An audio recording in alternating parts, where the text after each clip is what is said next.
Hello everyone, আসসালামু আলাইকুম। কেমন আছেন সবাই? আশা করি যে যেখান থেকে আমার ভিডিওটি দেখছেন, কাছে অথবা দূরে, দেশ অথবা দেশের বাহির থেকে, আল্লাহর অশেষ সহমতে সবাই ভালো এবং সুস্থ আছেন। আমি তাসলিমা চলে আসলাম সৌদি আরব থেকে। নতুন একটি ভিডিও, নতুন একটি রেসিপি নিয়ে আপনাদের মাঝে। আশা করি আজকের ভিডিওটি আপনাদের কাছে ভালো লাগবে আর পুরোটা ভিডিও জুড়েই আমার সাথে থাকবেন। শুরুতেই বলতে চাই, যে সকল আপু এবং ভাইয়ারা আমার লাস্ট ভিডিওটি শুরু থেকে শেষ পর্যন্ত দেখেছেন, সুন্দর সুন্দর কমেন্ট করেছেন, তাদেরকে অসংখ্য ধন্যবাদ। আর যারা যারা আমার চ্যানেলে নতুন, ভিডিওটি প্রথম দেখছেন, চাইলে চ্যানেলটিকে সাবস্ক্রাইব করে পাশে থাকা বেল বাটনটি অন করে দিতে পারেন। তাহলে আমার সব ভিডিও নোটিফিকেশন সবার আগেই আপনাদের কাছে পৌঁছে যাবে। আর আমার ভিডিওগুলো আমি যখন ভিডিও আপলোড দেব সবার আগেই আপনাদের কাছে পৌঁছে যাবে নোটিফিকেশন। আর সবার আগে আপনারা আমার ভিডিওটা দেখতে পারবেন। তাহলে চলুন কথা না বাড়িয়ে শুরু করা যাক আজকের রেসিপি। আজকে আমি যে রেসিপিটা বানাবো, এই রেসিপিটা আমার কাছে খুবই মূল্যবান, এমনকি খুবই মজার একটা রেসিপি। আপনাদের কাছে এটাকে সামান্য মনে হতে পারে, কারণ আমরা যারা প্রবাসে থাকি, প্রবাসের বুকে বাংলাদেশের যে কোনো খাবার আমাদের কাছে অমৃত লাগে। মাছ মাংসর চাইতেও এইসব সাধারণ খাবারগুলো আমাদের কাছে অনেক দামি মনে হয় যখন আমরা প্রবাসে থাকি। আর যারা বাংলাদেশে থাকে তারা সব সময় হাতের কাছে বা এই খাবারগুলো খেয়ে থাকে, তাদের কাছে সামান্য মনে হতে পারে। তো আজকে আমি কি বানাবো আপনারা হয়তো দেখেই বুঝতে পারতেছেন। যেহেতু আমি ধনিয়া পাতা অনেকগুলো নিয়েছি, ধুইতেছি বা পরিষ্কার করতেছি, অবশ্যই আপনারা বুঝে গেছেন। তারপরেও আপনাদেরকে বলে দেই, আজকে আমি বানাবো ধনিয়া পাতার ভর্তা। অনেক দিন ধরেই বাঙালি কোনো খাবার খেতে পারছি না, যেহেতু রমজান মাস চলে আসছে, সেরকম সময়ও পাওয়া যায় না। আর তাছাড়া বাঙালি খাবার খাওয়ার মতো মানে সময়টাও থাকে না, ওই প্লেসটাও থাকে না যে বাঙালি খাবার রান্না করে খাবো। যেহেতু আরব দেশ, এটাতে হচ্ছে আরবিয়ান খাবারই প্রতিদিন রান্না করা হয়। আর আরবিয়ান খাবারের সাথে কিন্তু আপনি বাঙালি খাবারের স্বাদ বা টেস্টটা পাবেন না। তো যাই হোক, আজকে বাসায় অনেকগুলো ধনিয়া পাতা নিয়ে আসছে। তো ধনিয়া পাতাগুলো আজকে আনিনি, কয়েকদিন আগে আনা হয়েছিল। তো অনেকগুলো, প্রায় ১ বস্তার মতো নিয়ে আসছে। তো ধনিয়া পাতাগুলো নষ্ট হয়ে যাচ্ছে যেহেতু রমজান মাস, আর আরবিয়ানরা বেশি একটা ধনিয়া পাতা খেতে চায় না। আমরা তো বাঙালিরা বাংলাদেশি তরকারি রান্না করলে যেমন মাছ, যেকোনো ভর্তাতে ধনিয়া পাতা ব্যবহার করি। ওরা কয়েকটা খাবার আছে যেগুলাতে অল্প পরিমাণের, মানে খুবই সীমিত ব্যবহার করে ধনিয়া পাতা। যার জন্য হচ্ছে রমজান মাস কোনো খাবারেই ব্যবহার করা হয়নি। তার জন্য অনেকগুলো ফ্রিজে রেখে দিয়েছি, নষ্ট হয়ে যাচ্ছে। তো আজকে ভাবলাম যে ধনিয়া পাতার একটা ভর্তা বানিয়ে নিই। আর এই ধনিয়া পাতাটা আমি যেভাবে বানাচ্ছি, আপনারা একবার ট্রাই করে দেখবেন কত মজা হয়।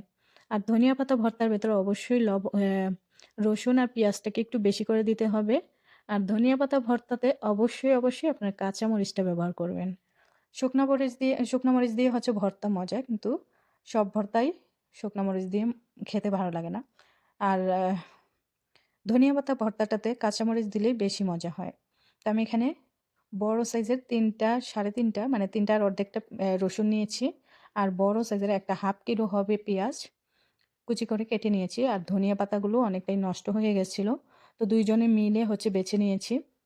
আর আমার বাসায় একটা মেয়ে আসে বেড়ানোর জন্য। তো অনেক আগে একবার ওকে আমি হচ্ছে এই ধনিয়া পাতার ভর্তাটা বানিয়ে খাইয়েছিলাম। তো সে অনেক পছন্দ করেছে। সেই ভিডিওটা আপনাদের সাথে শেয়ার করছিলাম অনেক আগে। প্রায় ১ বছর হয়ে যাবে। আমার চ্যানেলে আছে আগের ভিডিওটা। তো ও বলতেছে বাসায় এসে দেখে যে, "এত ধনিয়া পাতা, তুমি আমাকে সস বানিয়ে দিবা।" আমরা তো বলি ধনিয়া পাতার ভর্তা, ওরা বলে সস। মানে দেখতে অনেকটা সসের মতো। ভর্তা তো আর এই দেশে খায় না। তো আমাকে বলতেছে, "তুমি আমাকে ওই সসটা বানিয়ে দিবা।" তো আমি বললাম, "ঠিক আছে, তুমি রেডি করে দাও, আমি বানিয়ে দেব।" তো এ হচ্ছে বসে, বসে পেঁয়াজ, রসুন কেটে দিয়েছে। আর ধনিয়া পাতাগুলো বেছে দিয়েছে। তো যেহেতু অনেক ধনিয়া পাতা, ৪ আঁটি ধনিয়া পাতা দিয়ে আমি হচ্ছে ভর্তাটা বানাচ্ছি। যেহেতু বেশি আছে, নষ্ট হয়ে যাচ্ছে। তো ভর্তা বানিয়ে আমি হচ্ছে কিছুটা আজকে খাবো আর কিছুটা ফ্রিজে রেখে দেবো।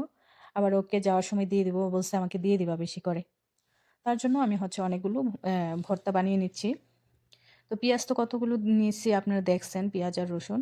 ধনিয়া পাতাটাকে ২ জনে মিলে বেছে, ধুয়ে তারপর হচ্ছে কুচি করে কেটে নিয়েছি হালকা, হালকা করে, যেন তাড়াতাড়ি ব্লেন্ড হয়ে যায়। তো এই তো পেঁয়াজ আর রসুনটাকে ভালো করে ভেজে নিয়ে কাঁচামরিচও দিয়ে দিয়েছি।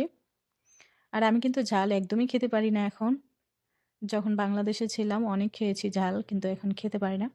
তারপর আজকে ফার্স্ট আমি সৌদি আরব আসার পর এই ফার্স্ট হচ্ছে এতগুলো মরিচ দিয়ে ভর্তা বানাচ্ছি। না, ভর্তা বানানোর সময় একটু বেশি করে মরিচ দেই, ঠিক আছে।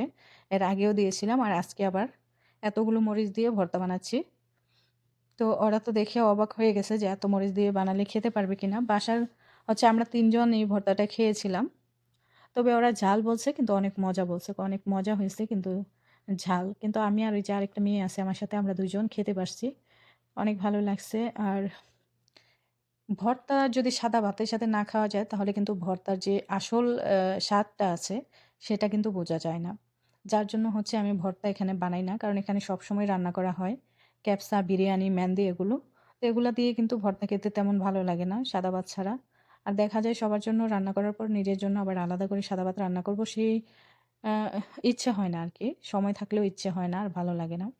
তার জন্য বানানো হয় না। আবার হঠাৎ করে দেখা যায় কি যে আমার অনেক খেতে ইচ্ছে করতেছে বাঙালি কোনো খাবার। আ আহামরি কিছু খেতে ইচ্ছে করবে না। যারা প্রবাসে থাকে তারা কিন্তু এটা ভালো করেই জানে। আপনার মাছ, মাংস এগুলা খেতে ইচ্ছে করবে না। খেতে ইচ্ছে করবে এই যে ভর্তা ভাজিগুলোই খেতে ইচ্ছে করে। কারণ হচ্ছে এখানে মাছ না খেলেও আমার এখানে যদিও মাছ খায় না। মুরগির মাংস আর হচ্ছে খাসির মাংসটা সবসময় খাওয়া হয়। যার জন্য মাংস আর মুরগির প্রতি কোনো নেই। শুধু ভর্তা ভাজিগুলো খেতে ইচ্ছে করে। তো আমি মাঝে মধ্যে আমার কাছে কোনো কিছু থাকলে মানে নতুন কোনো কিছু নিয়ে আসলে যেমন ভেন্ডি নিয়ে আসলে ভর্তা বানাই। বেগুন নিয়ে আসলে ভাজি করি বা ভর্তা বানাই। বানিয়ে হচ্ছে ভাত খেয়ে নেই। সম্ভব হলে যদি হাতে সময় থাকে তাহলে হচ্ছে সাদা ভাত রান্না করে নেই। আর না হলে কিছু করার থাকে না। ওই ক্যাপসা দিয়ে চিকেন ক্যাপসা দিয়েই হচ্ছে ভর্তাটা খাই। কিছু করার নেই। তো আমি হচ্ছে পেঁয়াজ আর রসুনের সাথে ধনিয়া পাতাটুকু মানে ধনিয়া পাতাগুলোকে ভালো করে ভেজে নিচ্ছি। আর পরিমাণ মতো লবণ দিয়ে দিলাম এই পর্যায়ে। সেদ্ধ হয়ে গেছে। কিছুক্ষণ নেড়েচেড়ে পানিটা শুকিয়ে নিয়ে তারপর আমি হচ্ছে এটাকে ব্লেন্ড করে নেব। আমি যেভাবে ভর্তাটা বানিয়েছি বা ভর্তার রেসিপিটা আপনার ধনিয়াপাতা ভর্তা অবশ্যই সবাই বানাতে পারে। যেকোনো ভর্তাই। এখনকার যুগের আপুরা এমন কিছু নাই যে যেটা রান্না করতে পারে না। তো আমি যেভাবে রান্না করেছি বা ভর্তাটা বানিয়েছি আমার কাছে খুব ভালো লেগেছে। তো জানি না আপনারা কিভাবে বানান। আমি মানে যেকোনো খাবার আমি আইডিয়া করে বানাই নিজের মতো করে। কিন্তু আজ পর্যন্ত কোনো খাবার বানাইনি যেটা খেতে ভালো লাগেনি। যেকোনো খাবারই বানাই খুবই মনোযোগ দিয়ে সুন্দর করে গুছিয়ে রান্না করি। যেমন দেখতে ভালো লাগে, খেতেও মজা হয়। তো যাই হোক আমি হচ্ছে একটা ব্লেন্ডার ঝাড়ে নিয়ে নিচ্ছি। ব্লেন্ডার জারে নিয়ে নিচ্ছি ব্লেন্ড করার জন্য। তো ব্লেন্ডারটা একদম নতুন ছিল। এটাতে আর কখনো হচ্ছে কোনো কিছু বানাইনি। তো আমি ভাবতেছিলাম যে এটাতে কি বানানো যাবে ভর্তা? কারণ এটা হচ্ছে নাড়া দেওয়া যাবে না। যেহেতু ভর্তাটা শুকনা, হয়তো ব্লেন্ড হবে কিনা জানি না। তারপরেও ট্রাই করি একবার। তো ব্লেন্ডারটা বড়ই ছিল। এটার ভেতরে সবগুলো আসছিল। সবগুলো একসাথেই দিয়ে দিয়েছিলাম। আমার কাছে মনে হচ্ছে এটা ধনিয়া পাতার শাক হয়ে গেছে। এটাকে এভাবেও ভাত দিয়ে খাওয়া যাবে। আর পুরাটা বাড়িতে কি সুন্দর একটা স্মেল বের হয়েছিল ভর্তা বানানোর সময়। আসলে বাঙালি যেকোনো খাবার রান্না করলে অনেক বেশি স্মেল বের হয়। আরবিয়ান খাবার রান্না করলে কিন্তু এতটা ঘ্রাণ হয় না। এই ভর্তার ধনিয়া পাতা আর রসুনের ঘ্রাণ পুরা বাড়ি হয়ে গেছে। একেকজন এসে বলতেছে, "কি রান্না করতেছো যে এত ঘ্রাণ বের হইছে?" তো আমি হচ্ছে সবটুকু ব্লেন্ডার জারে নিয়ে নিয়েছি। তো ব্লেন্ডারটা চালু দেওয়ার পর টেনশনে পড়ে গিয়েছিলাম। দেখলাম যে এটা ঘুরতেছে না ঠিকমতো। তারপর হচ্ছে আমি আরেকটা ব্লেন্ডার নিয়ে নিয়েছি। যেটাতে হচ্ছে ভর্তাটা বানিয়ে নিয়েছি। যেটা ১ম এ ভাবি সেটাই হয়। তো আমি কিন্তু আ নতুন ব্লেন্ডার ওইটা। ভাবছিলাম যে হবে, পরে দেখি হবে না। তারপর হচ্ছে চেঞ্জ করে আরেকটাতে বানিয়ে নিয়েছি। তো ভর্তাটা দেখেন অনেকগুলো ভর্তা বানিয়েছি। জানি না কেমন দেখাচ্ছে কিন্তু যেমনই দেখাক না কেন আমি একটু রসুন পেঁয়াজের পরিমাণটা বেশি দিয়েছি।